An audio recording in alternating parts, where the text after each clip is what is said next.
Hello শিক্ষার্থী বন্ধুরা, কন্যাশ্রী প্রকল্পের K2 ফর্ম তোমরা কিভাবে ফিল আপ করবে এবং এর সঙ্গে কী কী ডকুমেন্টস লাগবে আজকের ভিডিওর মাধ্যমে জানাবো। তো বলে রাখি, এই K2 ফর্ম ফিল আপ করার পরেই কিন্তু তোমরা 25,000 টাকা পেয়ে যাবে।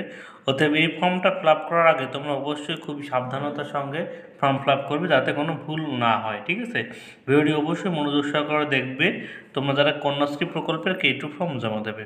এই ফর্মটা ফিল আপ করার আগে তোমাদের কিন্তু স্কুল থেকে এই ফর্মটা দেবে। দেওয়ার পর তুমি প্রথমে দেখে নেবে যে তোমার অ্যাপ্লিকেশন আইডিটা ঠিক আছে কিনা, তোমার নাম ঠিক আছে কিনা, তোমার ডেট অফ বার্থ ঠিক আছে কিনা।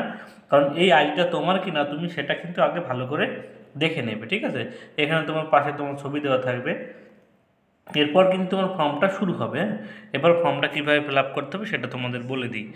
তবে ফর্মটা ফিল আপ করার প্রথমে বলে দিই, এটা কিন্তু ক্যাপিটাল অক্ষরে তোমাদের কিন্তু এটা ফিল আপ করতে হবে।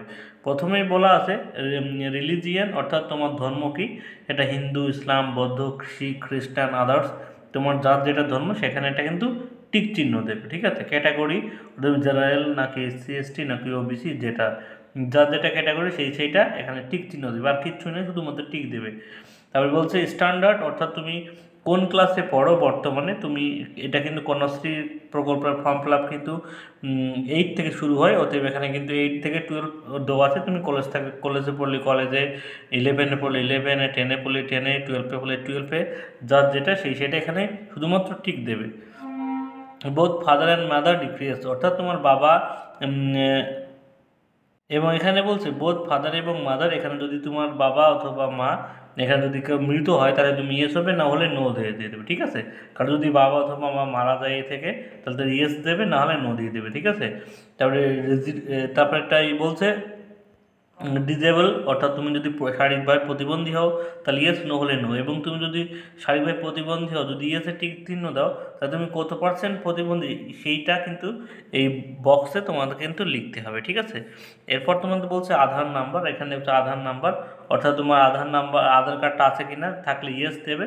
তারপর আধার নাম্বারটা তুমি কিন্তু এই বক্সের মধ্যে এখানে কিন্তু বসিয়ে দেবে। ঠিক আছে, এরপরে মোবাইল নাম্বার, অর্থাৎ তুমি বর্তমানে মোবাইল নাম্বারটা কিন্তু খুব জরুরি। তুমি বর্তমানে যে ফোন নাম্বারটা ইউজ করো বা তোমার আধার কার্ডের সঙ্গে যে ফোন নম্বর লিঙ্ক করা আছে সেই ফোন নাম্বারটা এখানে এই বক্সের মধ্যে কিন্তু পরপর বসিয়ে দেবে। তারপরে এখানে তোমাদের ব্যাঙ্ক ডিটেলস দেখতে পাচ্ছ, এটা কিন্তু তোমাদের দেওয়াই থাকবে। তুমি কন্যাশ্রী প্রকল্পের K1 ফর্ম তুমি যখন ফিল আপ করবে তখন যে ব্যাঙ্ক অ্যাকাউন্টটা দিয়েছিলে সেই ব্যাঙ্ক অ্যাকাউন্টের ডিটেলস কিন্তু সব কিছু এখানে দেওয়া থাকবে, সেটা একটু ভালো করে আরেকবার দেখে নেবে। ঠিক আছে, এরপর বলছে অ্যাপ্লিকেশন কন্ট্যাক্ট ডিটেলস, অর্থাৎ তোমার কিন্তু ঠিকানা কিন্তু এখানে দিতে হবে, পার্মানেন্ট অ্যাড্রেস। ঠিক আছে, তোমার পার্মানেন্ট অ্যাড্রেস তোমার কিন্তু এখানে দিতে হবে, অর্থাৎ এখান থেকে তোমার গ্রামের নাম, এখানে তোমার হাউজের নাম, তোমার রোড অর্থাৎ তোমার রোড বা স্ট্রিট, তোমার পোস্ট অফিসের নাম, তোমার পুলিশ স্টেশন নাম, তোমার ডিস্ট্রিক্টের নাম, তোমার স্টেটের নাম এবং তোমার পিনকোডের নাম। এখানে যার যা সোজা যে বক্স আছে সেই সোজাসুজি তুমি তোমার ঠিকানাটা কিন্তু এখানে পুরোপুরি লিখে দেবে। ঠিক আছে, এখানে কিন্তু ঠিকানাটা পুরোপুরি লিখে দেবে।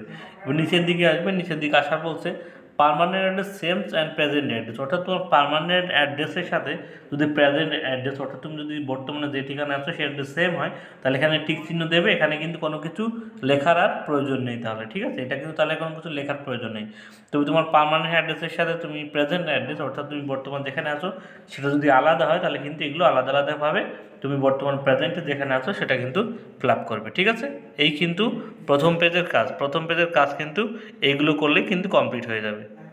দ্বিতীয় পাতায় এসে প্রথমে তোমরা দেখবে ফর্ম সিরিয়াল নাম্বার বলে একটা নাম্বার এখানে থাকবে, এটার জন্য কোনোভাবে নষ্ট নয় সেটা ভাবে তোমরা কিন্তু খেয়াল রাখবে। অ্যাপ্লিকেশন ডিক্লারেশন, তার মানে তুমি যে অ্যাপ্লিকেশন করছো এর সঙ্গে তুমি কিছু ডকুমেন্ট দিতো, এর জন্য তুমি রাজি আছো, এর জন্য কিন্তু এখানে তোমাকে টিক চিহ্ন সবাইকেই করতে হবে এটা। এরপর বলছে অ্যাপ্লিকেশন টপ এলিজিবিলিটি, অর্থাৎ তুমি যদি হোমে থাকো এবং হোমে থেকে পড়াশোনা করে থাকো তাহলে তুমি এখানে টিক দেবে, নাহলে কিন্তু কোনো কিছুই দেবে না। ঠিক আছে, যদি থাকো তাহলে টিক দেবে, নাহলে দেবে না, এবং থাকলে তোমার কিছু ডকুমেন্টস তোমাকে কিন্তু এখানে দিতে হবে। ঠিক আছে, এরপর বলছে এই যে বক্স দেখতে পাচ্ছ, এই বক্সে লেখা আছে তুমি যদি আনমেরিড হও এবং তার জন্য কিন্তু পঞ্চায়েত অথবা পৌরসভা থেকে একটা সার্টিফিকেট, তোমাকে আনমেরিড সার্টিফিকেট আনতে হবে, সেখানে অবশ্যই প্রধানের সই এবং তার সঙ্গে সেক্রেটারি সই কিন্তু অবশ্যই লাগবে। বলছে copy of the birth certificate দেখতে পাচ্ছ, তোমার কিন্তু বার্থ সার্টিফিকেটের জেরক্স তোমাকে কিন্তু দিতে হবে। এরপর বলছে application mother and father of dates, অর্থাৎ তোমার বাবা অথবা মা যদি মারা দিয়ে থাকে তাহলে কিন্তু এখানে টিক দেবে, নাহলে কিন্তু কোনো কিছু করতে হবে না। ঠিক আছে, এভাবে ফাঁকা রেখে দেবে। তারপরে এখানে বলছে if the application is specially abled, অর্থাৎ তুমি যদি শারীরিকভাবে প্রতিবন্ধী হও, তোমার কিন্তু তার এখানে টিক চিহ্ন দেবে, না হলে কোনো কিছু দেবে না। এবং দিলে তোমার কিন্তু তার সঙ্গে যে ডকুমেন্টস আছে অ্যাপ্লিকেশনে, যে তুমি কতটা প্রতিবন্ধী এবং প্রতিবন্ধী সার্টিফিকেট তোমার কিন্তু এর সঙ্গে অ্যাপ্লিকেশন দিতে হবে, ঠিক আছে।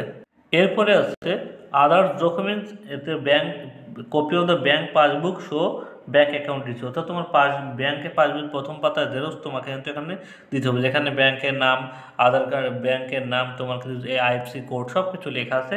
Copy of the Aadhaar card attested by application, অর্থাৎ তোমার কিন্তু আধার কার্ডটা তোমার কিন্তু দিতে হবে জেরক্স কপি, তার সঙ্গে তোমার কিন্তু সিগনেচার থাকবে নিচে, অর্থাৎ সেলফ অ্যাটেস্টেড থাকবে।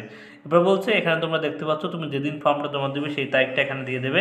এখানে তুমি অ্যাপ্লিকেশন সিগনেচার, অর্থাৎ যে অ্যাপ্লিকেশন করছে তার সিগনেচার, এখানে সিগনেচার অফ দ্য গার্জিয়ানের সিগনেচার কিন্তু এখানে করবে, অথবা বাবা অথবা মায়ের যে গার্জিয়ান আছে তার সিগনেচারটা কিন্তু এখানে করবে। আর যে অ্যাপ্লিকেশন করছে তার সিগনেচারটা এখানে। সিগনেচারটা কিন্তু সব বড় হাতের হবে না, তুমি যেভাবে সিগনেচার করো ঠিক সেইভাবে সিগনেচারটা করবে, ঠিক আছে। নিচের দিকে দেখতে পাচ্ছ এখানেও কিন্তু ঠিক সেম, এখানেও তোমার ডেটটা দিয়ে দেবে, এখানে তোমার সিগনেচার, এখানে তোমার গার্জিয়ানের সিগনেচার করে নেবে, ঠিক আছে।